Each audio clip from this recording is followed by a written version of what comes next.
Anyone can pretend to be normal for 5 minutes. So you're onto something. And we're done.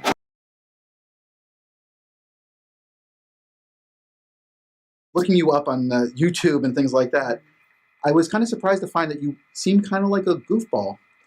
Apparently is a well-kept secret, but not so much anymore. Is that your secret life that we should all know about? Is that I don't think everybody's starting to know about it because I'm probably the last person to get on Instagram, and the gig's up. I think it's apparent. But yeah, it was. I think the thing is, I was so secure in my persona as that I thought doing a few movies with machine guns wouldn't possibly turn the perception around, but it really did, and I suddenly found myself with this slightly schizophrenic Kate Beckinsale that existed independently of me, and that was weird, you know. So does she have much of anything to do with you? Who, the persona? The Not person much. on, She seems kind of grumpy and stuck up, and I don't like her.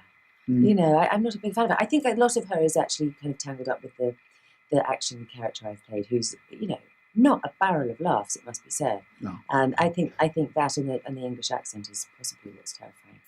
So was doing that, choosing to do that character a choice to do something different? Was it just an interesting role? Was it? It was. I'd been doing. I mean, what was I, 28 or something, 9, when I did that, and so I'd been working since I was 16, 17, and felt that I'd had a fairly, you know, what would you call it?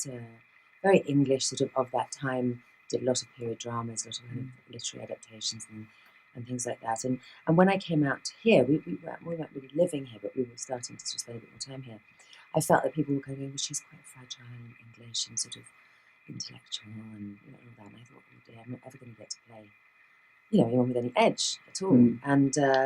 And so then this sort of fell into my lap. This Underworld fell into my lap, and I thought, that first of all, what a ludicrous idea and how stupid they are to sing this to me, because you know, it's such a huge stretch for me to do that. And then I thought, well, my big thing when I started was I was at Oxford University and I could only do one movie a year, and I felt very much like all the people that went to drama school, you know, were getting such an immersive experience in terms of training. And so for me, I felt that it was kind of an obligation to treat it as an apprenticeship, and so to do as many different types of things I could possibly do. So, I've never done a play before, I'll go off and do a seagull on stage, or I'll go off and do a movie in French. So I carried on like that for ages, thinking that this was a great way of going, and it really was. And so the big criteria was really what scares me the most, what seems the hardest, I'll do that. And that fell very much into that category. And I suppose up until then, the movies had been of a similar-ish weight, that it was sort of went unnoticed. But then when you do something that's, you know, got action figures, and which I'd, you know, not been in that world at all before, I guess it kind of maybe sort of cements you a bit as that. And I didn't realise that was happening for the longest time, because I was, you know, every time I did an Underworld, I did 3 or 4 indie movies that, by the way, nobody saw.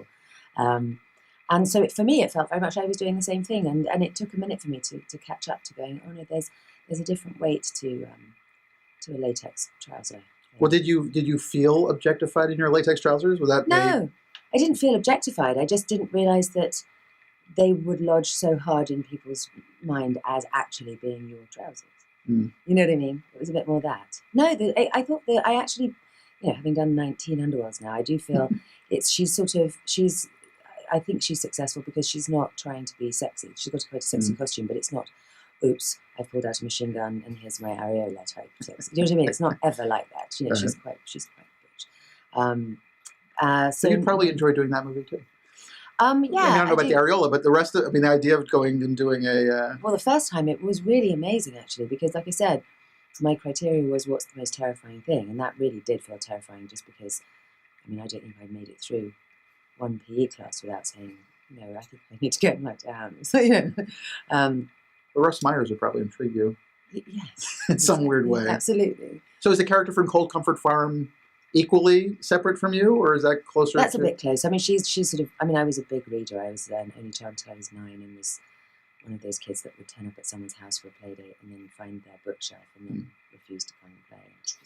So the fact that, you know, Flora Post is obsessed with Jane Austen and all of that, and English and sort of funny.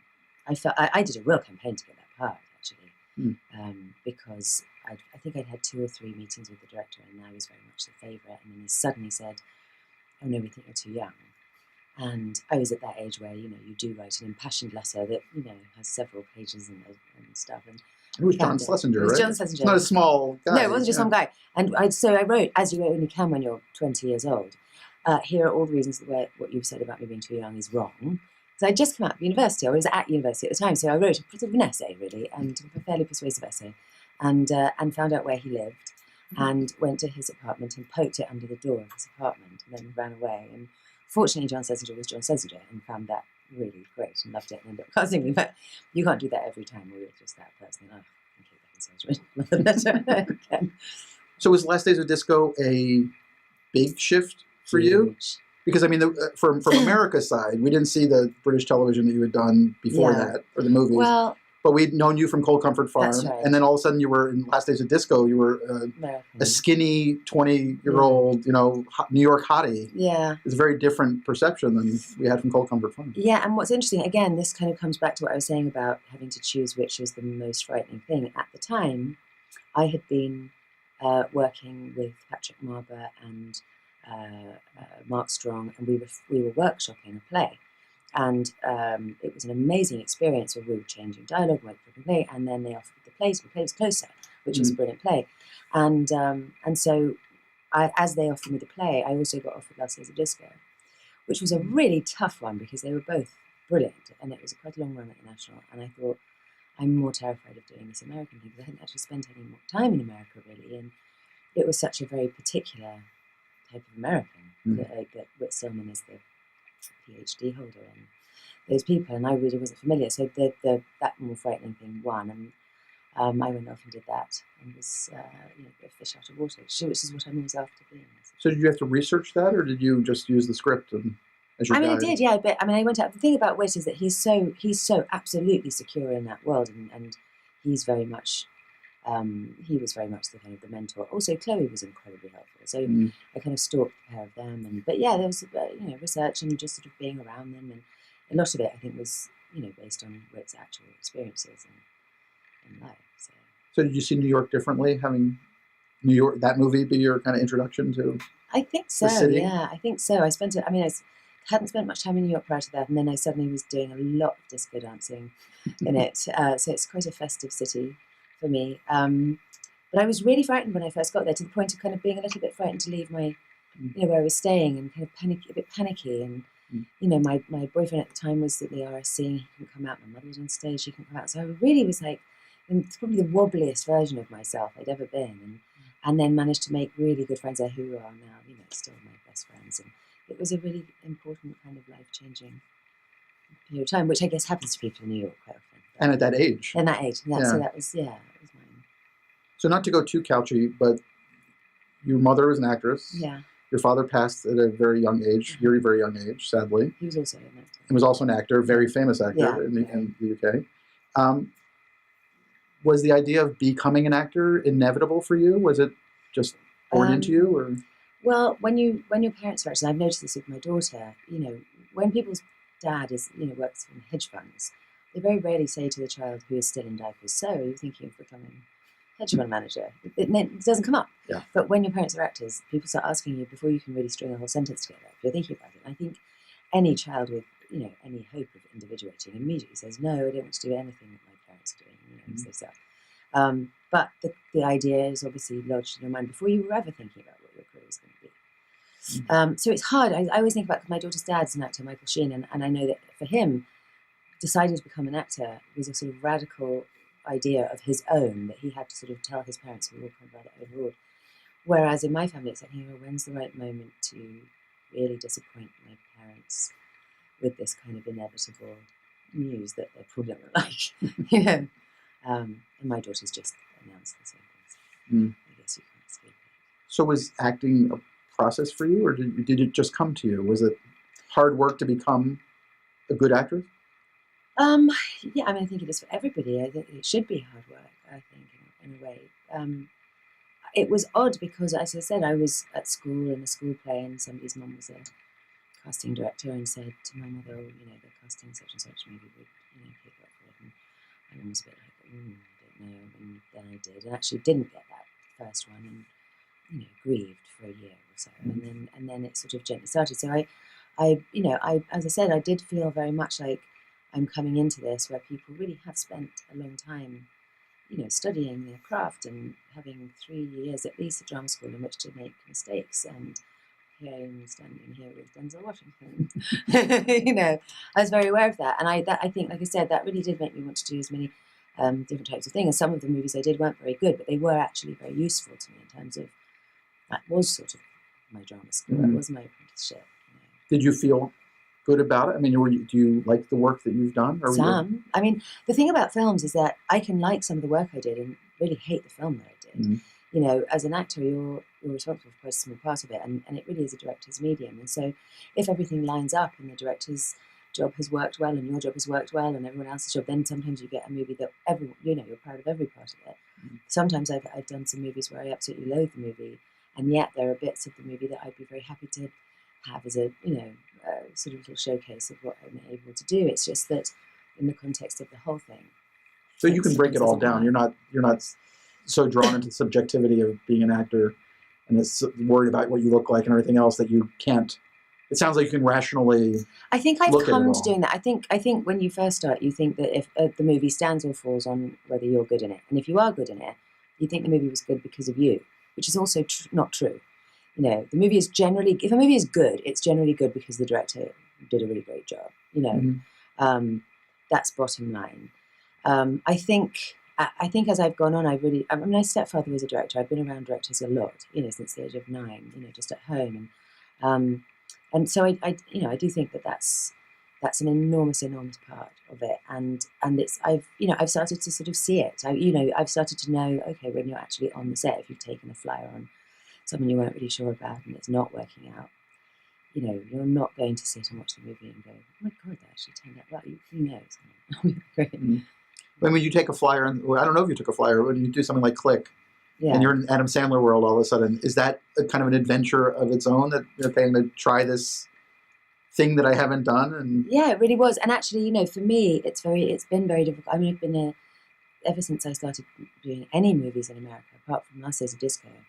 I had a baby, and I had a baby on my own, basically. And so there was a great period of time, which I am just coming out of in the last year or two, where my career and my personal life can be very, very easily traced in terms of the reasons for doing certain things and the reasons for not being able to do certain other things and all of that.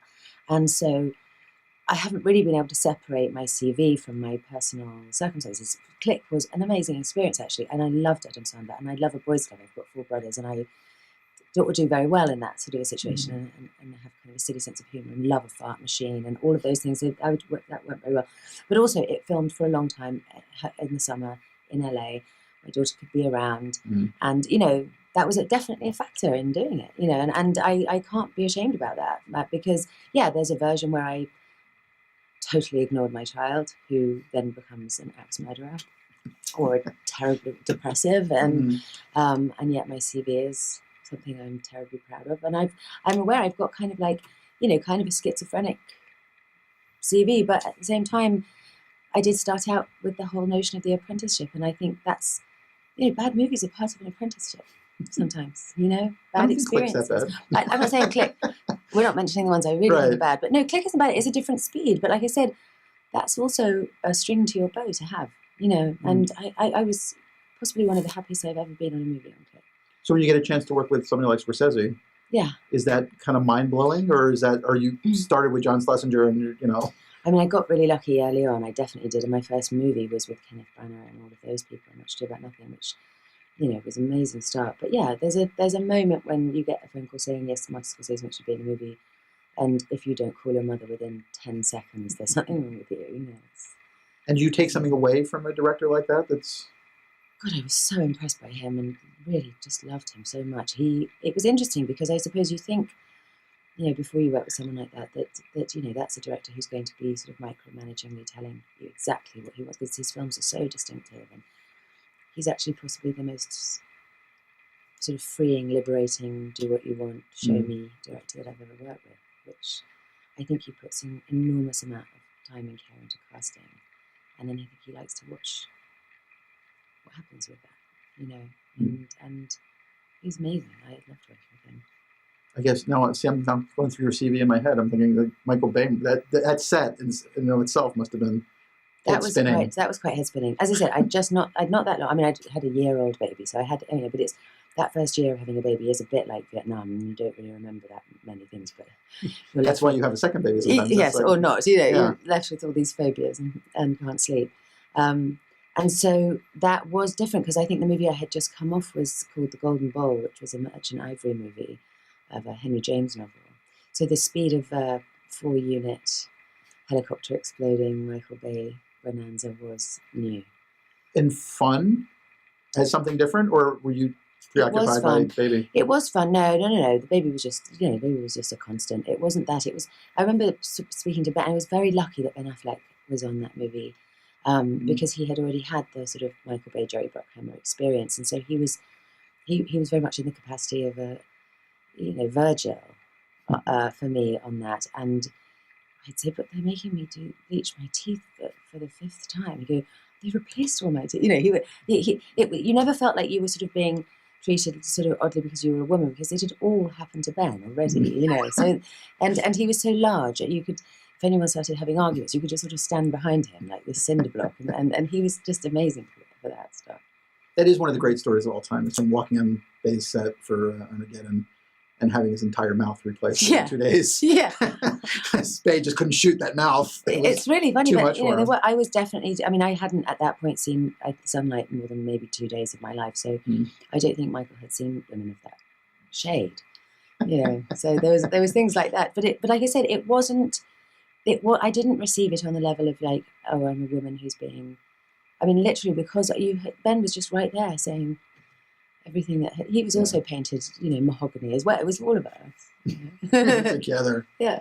So it actually had been a while. I think Golden Bowl was the last time you put on the period British outfit.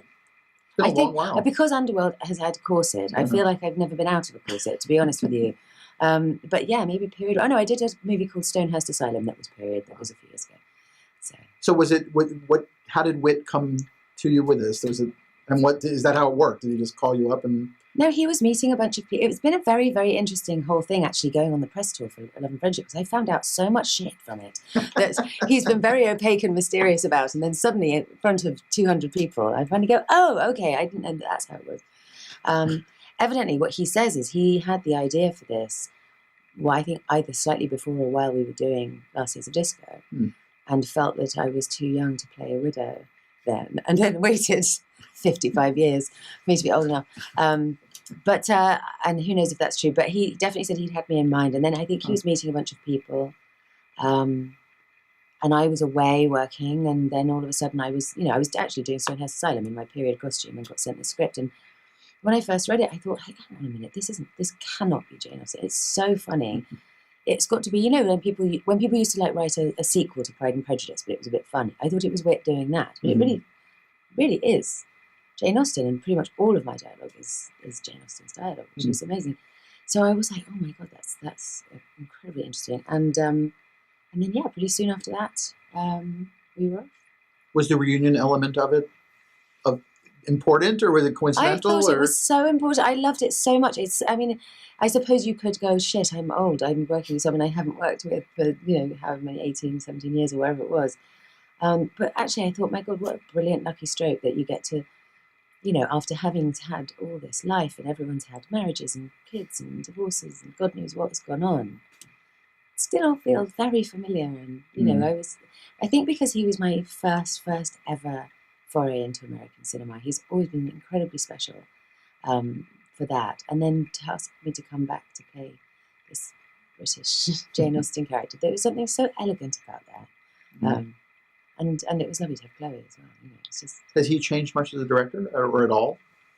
No, not really. I mean, he's really a very particular person. I don't know if you've met with, but he's an absolute one-off. So I don't think those people radically, they're so different and interesting compared to almost everyone else. I don't think they suddenly change that much. He's sort of landed like that, and he's not very keen on rehearsal. He doesn't like. He would hate it if you came in and said, "Here, I want to discuss my motivation behind this." Like, you just do that stuff by yourself. You know what I mean? He doesn't really like that. And And he's got a really funny habit of, especially when you've got a very complicated dialogue scene, becoming obsessed with the deep, deep, deep background behind you. And I think I was quite thrown off by that on the first movie, because I thought, well, does that mean he doesn't like what I'm doing? But it doesn't at all mean it. It means he's not worried at all about what you're doing, and he's enjoying the fact that But by the second movie, I knew that. The first movie, I think it threw me a bit. Do you have a preference in terms of that? I mean, do you want a director who lets you do the work and kind of occasionally just goes, faster, slower? I mean, I do like that. I think the most important thing is that you have a very similar perception of the character in the movie, and if that's the case, you can either get into this kind of almost sort of analysis situation with each other. It can be incredibly intense, and you can really get off on that whole thing, or it can work just as well with it being more of a hands-off thing, and that kind of I trust you to do your thing. The ultimate thing that's important is that you're conceiving it the same way. So you want to have that long conversation before you ever jump in? I mean, yeah, but everyone can hide being an asshole for 15 minutes. Well, but I mean, there's that thing where actors will spend 3 hours, 4 hours over dinner discussing the character to death, or not. Yeah, but it doesn't. I mean, that meeting doesn't necessarily convey a director's style on set. You know what I mean? So they can trick you from where they can trick you. Yeah. Oh, yeah, exactly. Or they can just be like, oh God, she's not going to do this every day. And and when the bad thing happens, do you just go ahead and do your work and heads down and I'm very British about the whole thing? Yes.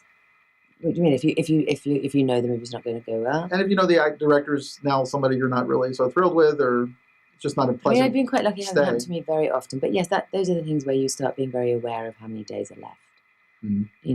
It's sad. It's a really sad thing to be making a movie that isn't going to be good. Like, I think everybody's had that experience, and it's such a lot of work, and it's so many people working so hard, and if you kind of get the sense of like, it's awful. Let's hope it doesn't happen ever again. Let's hope never ever. Yeah. So your child is now a teenager? Yes. 17, I think, is correct? Yes. So freedom. I mean, will this be a career change for you, or are you going to consume more? I mean, it's been interesting. Kind of, I had a couple of years of being an actress, not either at Oxford University or suddenly having a baby. There was about 2.5 years of me being just sort of an actress, and that feels quite a long time ago. And I'm not quite there yet, but obviously taking care of a teenager is terrifying in its own way. It's not as moment to moment time consuming as a baby is, and so it already freed, because of her being that bit more independent. It has freed me up to, for example, I've been adapting a book with another writer, and that's technically going to be moved next year. And being able to sort of go, yes, I can go off and do this movie at reasonably short notice, and those things are different for me, and that's really exciting. And I think softens the sort of primal grief of your child leaving home. I mean, it's a great trade-off. That I think it's a huge adjustment, especially if you had one child and you've sort of largely been parenting it on your own. You can sort of imagine a scenario where she goes off to university and I become like a hoarder or something. But actually, it's really exciting to me to go, there's a part of me that sort of stopped at 22, and I'm quite excited to meet her again. Well, I guess for a lot of actors, a lot of people, they have a kid, and then the kid is central, and then they have work, but it's work. Yeah, and you have a work that's exciting. You have a work that's really exciting, fulfilling.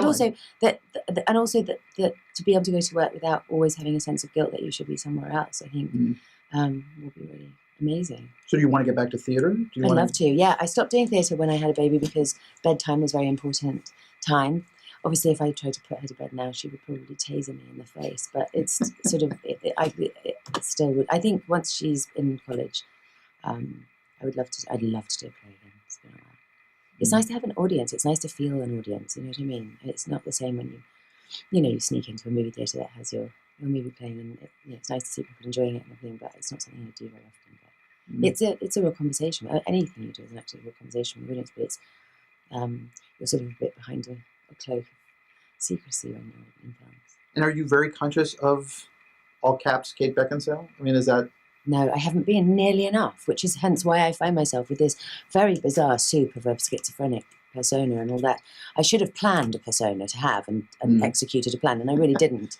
And in a way, I mean, that was quite shocking. In the last few years, I sort of realised it. And also that when you speak, like very often if you're doing an interview, it's coming through someone else's interpretation of you, or it's coming through a magazine, it's very rarely just sort of undiluted people getting to kind of make their own. And I've never really played myself either, which I think is quite unusual for people who's been in business this long. So it does feel... To? Yeah, I'd love to. I play so many people I don't want to play myself. I've played so many things that aren't myself. I actually quite like it. So is there a character that you've seen that you go, that's closer to me than anything I've ever played? I don't know. Possibly. I have to say I'm very fond of, and I don't think it would ever, I think actually Renee Zellweger just played it in England. But I've always been such a huge fan of Noel Coward, and particularly of Private Lives. And just that kind of level of wit back and forth. I love that. So something like that. Well, that's kind of the wit thing. I probably have to call wit and say, yes, exactly. Should we do Noel Coward? He has his rhythm. He does. I do love that. It's uniquely his own. Yeah. So you like that the classics, but not necessarily. I mean, I don't think King Lear probably, but I mean, but you like language. You want to chew on that, and I really do. That's always been my thing. So. And it really available to you in the movie, I would guess. Yeah, Whit Stillman's come up trumps twice now for me. Right, yeah. So not on the whole. And now you're going off to be between, or did you already shoot between Jeff Bridges and just about a young to leave? man? I'm leaving on Saturday. So that sounds like a fun. It's such a good script. It's such a wonderful script, and I'm already wild about the director and just discussing the character with him. And she's a really interesting character. I'm really excited about it. Yeah. So it's the future. I know. And do you think 5 years from now you're like, okay, I'd like to have accomplished X, Y, or Z in the next few years? Or I've never thought like that ever. I think it's probably apparent from my whole CV and all that.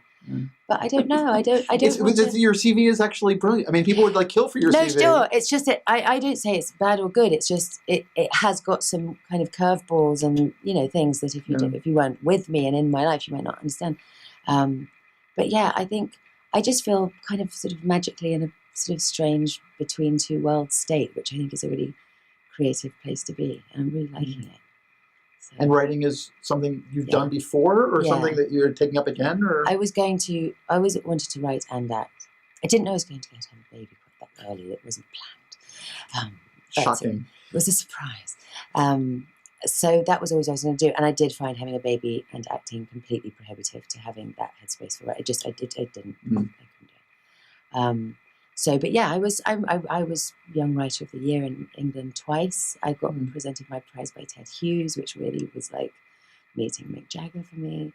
It was a big deal. And so there has been a bit of a hiatus. It's not uncreative to have a baby and raise a child, so I didn't feel too gypped. But it is really nice to find that's a kind of important part of me feeling like me, I think. So you could really have a whole other career, a whole other life coming up. Yes, as long as I don't get hit by a bus or anything. How close have you ever come to being hit by a bus? Very. These are the probing questions that I like to ask. Very, very close. In fact, Michael, I once suddenly decided I needed to start rollerblading for no reason. I was probably 20. And Michael said, I got them home, and he said, you're not allowed out rollerblading unless someone's with you, because you'll be reading a book, crossing the street, and you will die. And I thought, yes, I was planning. You were pre-staging the iPhone. Basically. Yes, exactly. I know. I had all these great ideas that other people ran with. And it does seem like you have the greatest non-marriage ever. I think with Michael. Yeah, I love him so much, and I love his girlfriend so much. And Lily does too. So yeah, I didn't realize how unusual it was until everyone freaked out about it. But then everyone's a very decent, cool person. We all like each other independently. So is that just the thing? Is just being a person and not thinking about it too much and not? No, I mean, I think the thing is that I think you have to kind of really prioritize. Obviously, when you first break up, the thing you have to do is prioritize your child's well-being above everything. And then, a year or 2 years or however many years in, this is somebody you did spend 8 years of your life with. It's not like you didn't like them ever in the first place. I mean, it's not, and the fact that you're splitting up isn't because you don't like them. I think Michael and I are just generally better off not sharing a bathroom. We've solved that problem. But sharing a daughter is great. Sharing a daughter and sharing his girlfriend. You get the bonus. Get everything, yeah. and you get to have this lovely career. That Yeah, I feel really excited about it. I'm really happy at the moment. Well, it's been quite a run already. I mean, it's almost 20 years as a movie star already. I mean, surely there's a small fruit basket that comes.